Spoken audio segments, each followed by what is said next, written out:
बिस्मिल्लाहिर्रहमानिर्रहीम। अस्सलाम वालेकुम नादरीन, आप यूट्यूब चैनल देख रहे हैं। मैं इमरान रियाज खान। नादरीन, सबसे पहले आज क्योंकि मंगल का दिन है, इमरान खान साहब की बहनें इमरान खान साहब को मिलने के लिए जेल जाएंगी, अडयाला जेल के बाहर पहुंचेंगी और आज के दिन में उन्होंने अपनी पार्टी से और इमरान खान साहब के नाम पर वोट लेने वालों से या इमरान खान साहब के वोटर्स और सपोर्टर से एक अपील कर रखी है। ये अपीलें उन्होंने माजी में भी की हैं, लेकिन इस मरतबा उन्होंने स्पेसिफिकली बताया कि किस किस को हम बुला रहे हैं। उन्होंने कहा जी, हमारी फैमिली ने तमाम पार्टी अहदेदारान, सीनियर क़यादत, MNAs, MPAs और सेनेटर से अपील की है कि वो इस मंगल को अडयाला जेल पहुंचे ताकि हुकूमत पर दबाव डाला जा सके। इमरान खान साहब के वकला और अहले खाना को फौरी तौर पर मुलाकात की इजाज़त दी जाए। इमरान खान साहब के इलाज के हवाले से उन्होंने कहा, ज़ाती मुआलिजीन और फैमिली की मौजूदगी में इलाज के हवाले से उन्होंने कहा।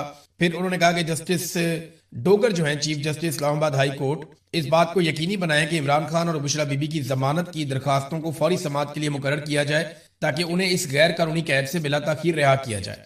अब मामला तो यह है, जो अदालत ने करना था वो तो इमरान खान के साथ कर दिया, अब तो वो उनकी मरकजी अपीलें सुनने के लिए जा रहे हैं।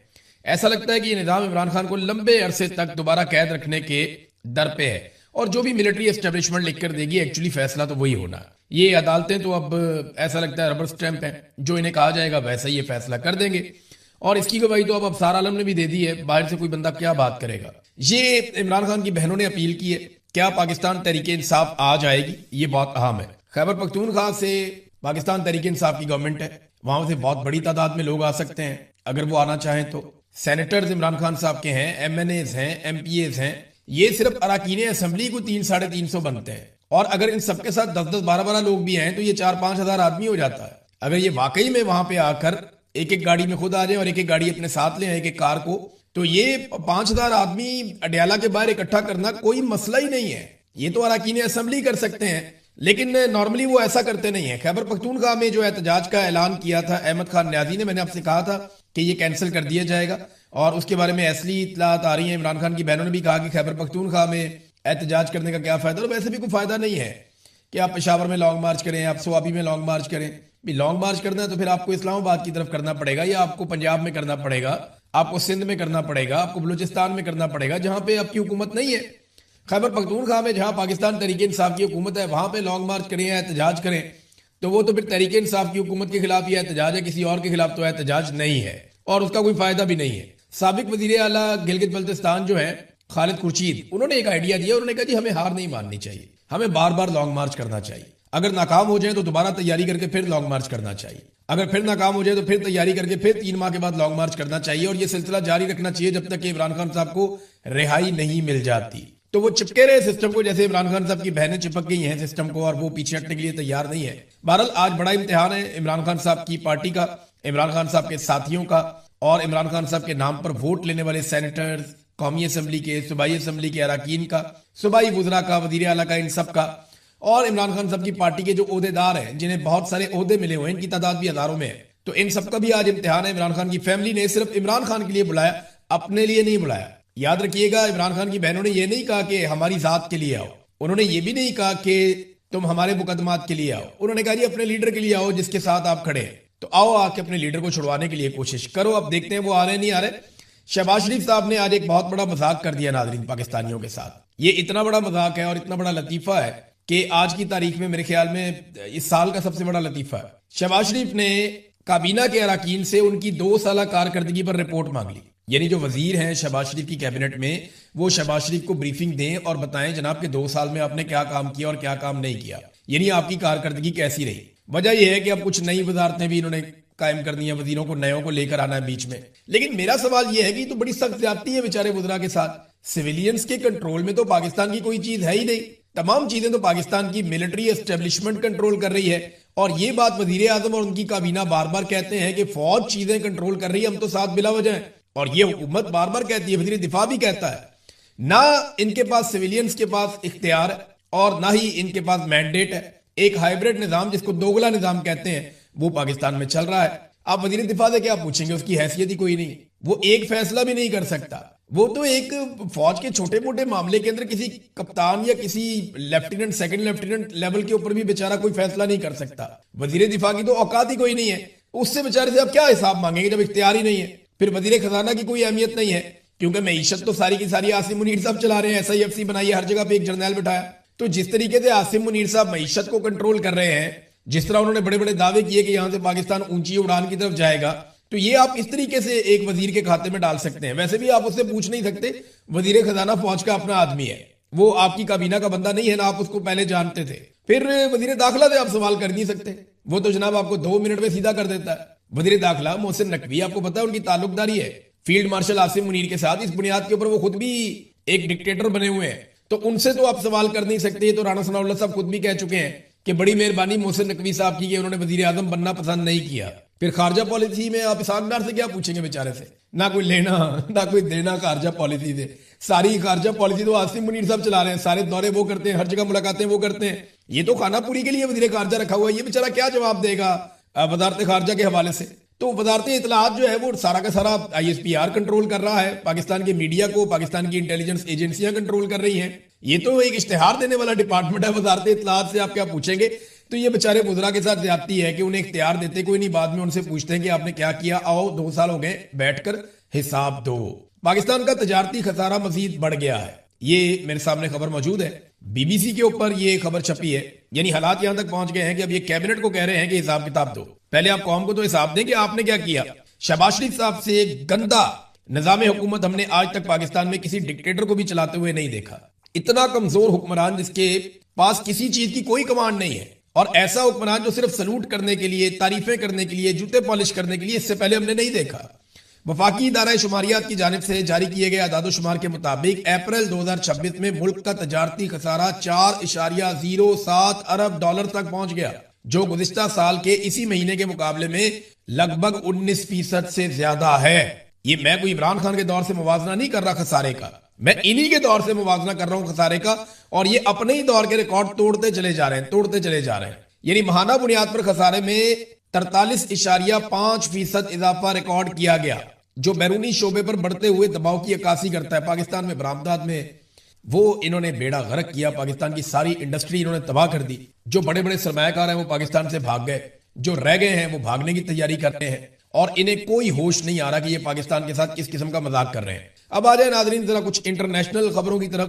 तो सबसे पहले जो खबर मैं आपको बताता हूं वो ये है कि रिपोर्ट हुआ जो इंटरनेशनल मीडिया में, गो कि इसकी तस्दीक ईरान ने नहीं की, लेकिन मामला हुआ क्या वो जरा समझ लेते हैं। आबने हुर्मुज को अमेरिका जबरदस्ती खुलवाना चाहता है, लेकिन ईरान का यह दावा है कि अमेरिका आबने हुर्मुज को खुलवाने से ज्यादा ईरान को उकसाने की कोशिश कर रहा है, और ये कुछ बैनुल अक़वामी एक्सपर्ट्स भी कह रहे हैं कि अमेरिका यहां पे दोबारा जंग शुरू कर सकता है। अब ऐसे में इंटरनेशनल मीडिया में रिपोर्ट होता है कि ईरान ने UAE पे हमला कर दिया, और ये खबर आती है कि ईरान ने कोई 4 मिसाइल या ड्रोन मारे हैं UAE के ऊपर, और UAE ने इंटरसेप्टर्स के जरिए से उनको नाकाम बनाया। फिर फजीरा की बंदरगाह के ऊपर कोई आग लगी है, उसके मनाजर भी शो किए गए, और बैनुल अक़वामी मीडिया ने और मगरबी मीडिया ने इसके ऊपर काफी कवरेज की है। मगर ईरान ने इसकी तरदीद कर दी है। ईरान ने कहा जी हमने UAE के ऊपर कोई अटैक नहीं किया, बल्कि उन्होंने फजीरा में तेल की तनसीबात पर हमले की तरदीद करते हुए कहा कि यह अमरीकी फौजी कार्रवाई है, ये सब जबरदस्ती जहाजों की नकलो हरकत को बहाल करने की वजह से हुआ है। वाशिंगटन जो है वो फौजी मुहिम जोई बंद करे। अब इसको जरा आप समझें कि 2 तरह के स्टेटमेंट है मेरे पास, एक अमेरिका से और एक ईरान से। इन स्टेटमेंट्स के अंदर ना सारी कहानी है। सबसे पहले तो आप ये देखेंगे जो सेंटकॉम के कमांडर है एडमिरल ब्रैड कूपर, ये क्या बयान दे रहे हैं और इनके बयान से क्या खबर निकलती है और सिचुएशन आपको कैसे समझ आती है। लेकिन CNN ने इससे पहले खबर दी है, और खबर यह दी है कि डोनाल्ड ट्रंप से एक खुफिया मुलाकात की थी एडमिरल कूपर ने, और ये सेंटकॉम के कमांडर हैं। इन्होंने पहले खुफिया मुलाकात की डोनाल्ड ट्रंप से। एक तो मुलाकात वो है जो मैंने रिपोर्ट की, जो पूरी मीडिया में रिपोर्ट हो गई। दूसरी वो है कि एक खुफिया मुलाकात की इन्होंने, उस खुफिया मुलाकात के बाद ये फौरी तौर पे मिडिल ईस्ट चले गए, और बहरा अरब में जाके इन्होंने अपने मरीन्स को गाइड करना शुरू किया। अब वो जो स्टेटमेंट दे रहे हैं यहां से खित्ते में से, वो क्या कह रहे हैं मिडिल ईस्ट में से, उन्होंने कहा कि क्रूज मिसाइल अमरीकी बहरिया के जहाजों और तजारती जहाजों दोनों को निशाना बना रहे थे, लेकिन ज्यादातर तजारती जहाजों को हमने अपना भी दिफा किया और अपने अज़म के ऐन मुताबिक तमाम तजारती जहाजों का भी दिफा किया। वो ये कहते हैं कि जो क्रूज मिसाइल आए ईरान की जानिब से, ये अटैक कर रहे थे हमारे जहाजों पे, और साथ में ये अटैक कर रहे थे तजारती जहाजों पे, लेकिन ज्यादातर इन्होंने हमला तजारती जहाजों पे किया है।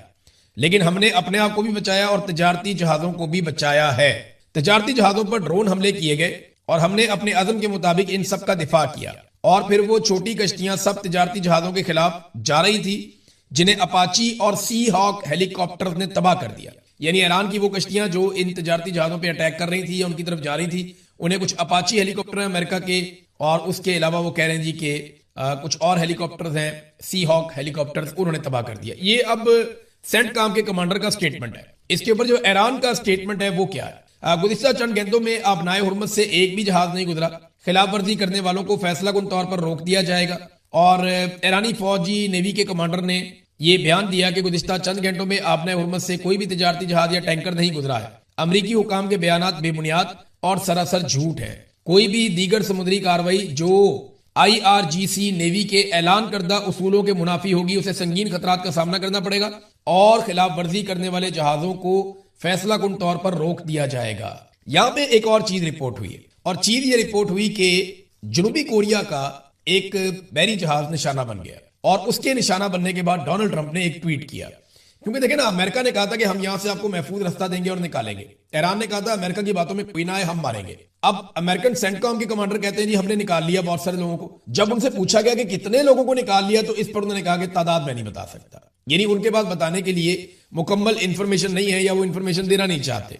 ईरान ने, अब ये डोनाल्ड ट्रंप का स्टेटमेंट है, ईरान ने प्रोजेक्ट फ्रीडम के तहत जहाजों की नकलो हरकत के हवाले से गैर मुतल्लका अक़वाम पर कुछ फायर किए हैं, जिनमें एक जनूबी कोरिया का कार्गो जहाज भी शामिल है। शायद अब वक्त आ गया है कि जनूबी कोरिया इस मिशन में शामिल हो जाए। हमने 7 छोटी कश्तियां, या जैसा कि वो इन्हें पुकारना पसंद करते हैं कि तेज रफ्तार कश्तियां, वो हमने मार गिराई हैं। इनके पास अब यही बचा है, यानी ये छोटी कश्तियां यही बची हैं, इनको हमने मार गिराया। और वो ये कह रहे हैं कि हम ये काम करेंगे। कल सुबह एक प्रेस कॉन्फ्रेंस करेंगे, ये भी उन्होंने कहा। Dan Caine joint chief of staff के साथ एक प्रेस कॉन्फ्रेंस होगी इस मामले पर। आपकी तवज्जो का शुक्रिया। ये डोनाल्ड ट्रंप ने अब स्टेटमेंट इसके ऊपर दिया है। अच्छा, यूएई ने भी एक, वजारत दिफा ने स्टेटमेंट जारी किया। उन्होंने कहा जी हमें ईरान की जानिब से 12 बैलिस्टिक मिसाइल, 3 क्रूज मिसाइल और 4 ड्रोन मारे गए, और हमने उन्हें मार गिराया। यानी ये सारे हथियार हमने तबाह कर दिए, ये यूएई ने दावा किया।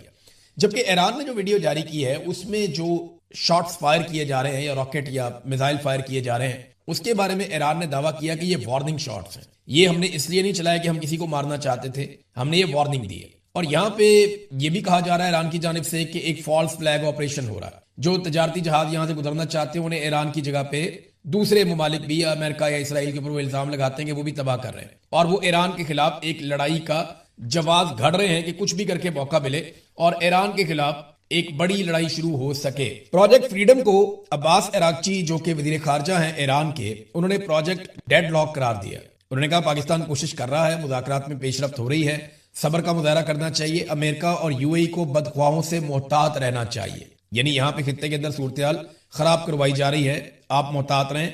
आपने हुर्मुज़ के वाकयात का कोई फौजी हल नहीं है, इन मामलात का हल सिर्फ सियासी है, तो सियासी हल निकालना चाहिए। अब नाज़रीन, मैं ब्लूमबर्ग की एक रिपोर्ट देख रहा था, उस रिपोर्ट में चाइना के हवाले से बहुत बड़े खतरे का इजहार किया गया। याद रहे कि अभी डोनाल्ड ट्रंप ने एक हफ्ते के बाद चाइना जाना है, और चीन का उनका दौरा जो है उसके लिए चाइना में भी तैयारियां हो रही हैं, अमेरिका में भी तैयारियां हो रही हैं, और अमेरिका ये चाहेगा कि चाइना के दौरे से पहले बहुत सारी चीजें सेटल हो जाएं।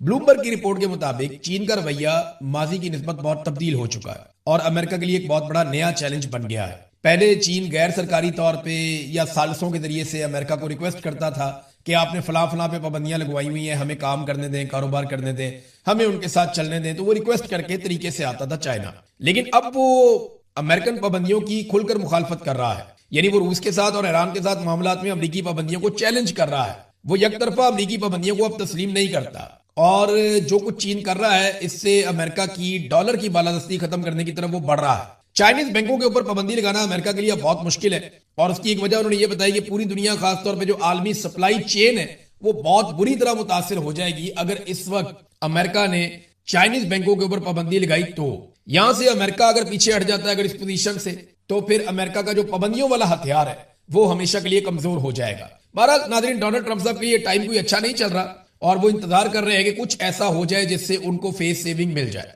डोनाल्ड ट्रंप का लंबा रहने का मंसूबा है, ये मैं आपको क्यों कह रहा हूं। देखिए ना, अमेरिकन सदर आता है, उनकी कॉन्स्टिट्यूशन के अंदर है कि 4 साल के बाद इलेक्शन हो जाएगा, और अमेरिका में जो इलेक्शन होता है वो ऐसा नहीं होता कि निगरान हुकूमत आएगी वो इलेक्शन करवाएगी, नहीं, वो नवंबर में इलेक्शन करवाते हैं। जो हुकूमत मौजूद होती है उसी की निगरानी में इलेक्शन होता है, और उसके बाद वही हुकूमत कंटिन्यू करती है चंद महीने तक, फिर दूसरी हुकूमत जो है वो जनवरी में जाके मिड के बाद वो अपना चार्ज संभाल लेती है, नया सदर आ जाता है हलफ उठा के। ये है अमेरिका में सीधा सीधा तरीकेकार। अब 2 मरतबा वहां पे एक आदमी सदर बन सकता है, तीसरी मरतबा उनके आइन में इजाजत नहीं है। तो डोनाल्ड ट्रंप का प्रोग्राम मुझे लंबा लगता है, क्योंकि डोनाल्ड ट्रंप के यार दोस्त भी ऐसे हैं, उनका भी प्रोग्राम लंबा है, तो ट्रंप का भी प्रोग्राम लंबा है। तो ट्रंप ने एक जुमला बोला बातचीत करते हुए मीडिया से, उसमें डोनाल्ड ट्रंप ने कहा कि जब मैं 8-9 साल बाद इस दफ्तर से निकलूंगा, यानी डोनाल्ड ट्रंप का भी जाने का कोई इरादा नहीं है, वो ये टर्म पूरी करके अगली टर्म पूरी करके फिर एक दफा बनने के चक्कर में है। लेकिन देखिए, अगर डोनाल्ड ट्रंप आइन के अंदर कोई तरमीम करते हैं तो उसके लिए उन्हें बहुत बड़ी अक्सरियत चाहिए, और इस वक्त तो उनके ऊपर खतरा लटक रहा है कि वो मिड टर्म इलेक्शन हार जाएंगे। और अगर वो मिड टर्म इलेक्शन हार जाते हैं डोनाल्ड ट्रंप, तो फिर उनके ऊपर मुआखजा भी होगा, उन्हें इंपीचमेंट का सामना करना पड़ेगा, ये डोनाल्ड ट्रंप खुद कह चुके हैं। तो ऐसे में वो तरमीम कैसे करेंगे? लेकिन चले मान लें अगर वो बाकी जमातों के साथ मिलकर, यानी अपने मुखालिफिन को भी साथ मिला लें, डेमोक्रेट्स को साथ ले लें और एक तरमीम करने में कामयाब हो जाएं, तो ट्रंप के मुकाबले में अगली मरतबा बराक ओबामा आ जाएगा। तो फिर ट्रंप कैसे इलेक्शन जीतेगा? क्योंकि अगर ट्रंप को तीसरी मरतबा इलेक्शन लड़ने की इजाजत होगी तो बराक ओबामा को भी होगी। बहरहाल ये बड़ा दिलचस्प है कि डोनाल्ड ट्रंप लंबे अरसे तक रहना चाहते हैं, लेकिन लंबे अरसे तक रहने वाले शख्स को कम से कम जो मौजूदा अरसा है उसको जस्टिफाई करना पड़ेगा। देखिए ना, ये अमेरिका में एक सर्वे हुआ और ये सर्वे क्या कर रहा है, अभी तक डोनाल्ड ट्रंप के बारे में जितने सर्वे हुए ना, ये सबसे ज्यादा खतरनाक है। अमरीकी सदर डोनाल्ड ट्रंप ज़हनी और जिस्मानी तौर पर मौसर तरीके से खिदमात अंजाम देने के अहल नहीं है, ये पोल हुआ है। ज्यादातर अमरीकियों का ख्याल है कि अमरीकी सदर डोनाल्ड ट्रंप ज़हनी और जिस्मानी तौर पर मौसर तरीके से बतौर कमांडर इन चीफ खिदमात देने के अहल नहीं है। वाशिंगटन पोस्ट और टीवी चैनल ABC न्यूज और एप्सोस पोल में 59% यानी लगभग 60% अमरीकियों की राय है कि सदर ट्रंप की ज़हनी सलाहियत ऐसी नहीं जो मुल्क की क्यादत के लिए दरकार है। और नौजवानों की बहुत बड़ी तादाद है जिसने ये बात की है। तो डोनाल्ड ट्रंप तो अगले टन्योर का सोच रहे हैं, ये वाले टन्योर का सोचें कि वो इसको कैसे पूरा करेंगे, क्योंकि अगर मिड टर्म इलेक्शन में डोनाल्ड ट्रंप हार गए, देखिए इसके पीछे 3 बड़ी चीजें आएंगी। नंबर 1, प्राइस हाइक, कि वहां कीमतें बहुत बढ़ रही हैं, इकोनॉमी कंट्रोल नहीं हो रही, हेल्थ का निजाम बहुत बुरी तरह मुतासिर हुआ है अमेरिका में, ये एक बड़ा इशू है जिसको डोनाल्ड ट्रंप एड्रेस नहीं कर पाए। नंबर 2, एप्स्टीन फाइल, जिन्होंने डोनाल्ड ट्रंप को हिलाकर रख दिया है, और ये फाइल्स आने वाले दिनों में या मिड टर्म इलेक्शन से पहले डोनाल्ड ट्रंप के मुखालिफिन 2 माह तक इनको शदीद तरीके से उठाएंगे और अगले इलेक्शन में भी उठाया जाएगा। डोनाल्ड ट्रंप तो अगले इलेक्शन में होगा नहीं, तो ये मिड टर्म इलेक्शन में इसका पूरा फायदा जरूर उठाएंगे। तो एप्स्टीन फाइल का मामला भी आएगा। ये 2 चीजें हो गई। और तीसरी चीज, जो ईरान के ऊपर एक चढ़ाई की डोनाल्ड ट्रंप ने, उसने अमेरिका के लिए जो शर्मिंदगी पैदा की और आलमी सतह पे अमेरिका को जो तन्हाई का पहली मरतबा सामना करना पड़ा, इन चीजों को अगर आप इकट्ठा करके देखें तो डोनाल्ड ट्रंप के लिए आने वाला पॉलिटिकल वक्त कोई अच्छा नहीं है, वो डरौने ख्वाब की तरह है। लेट्स सी क्या होता है। पाकिस्तान में भारत आज बड़ा इम्तिहान है, देखते हैं पाकिस्तान तहरीक इंसाफ के लोग इमरान खान के लिए आते हैं या नहीं आते, उनकी बहनों की कॉल पे। अब तक के लिए इतनी अपना ख्याल रखिएगा, अपने इस चैनल का भी। अल्लाह हाफिज।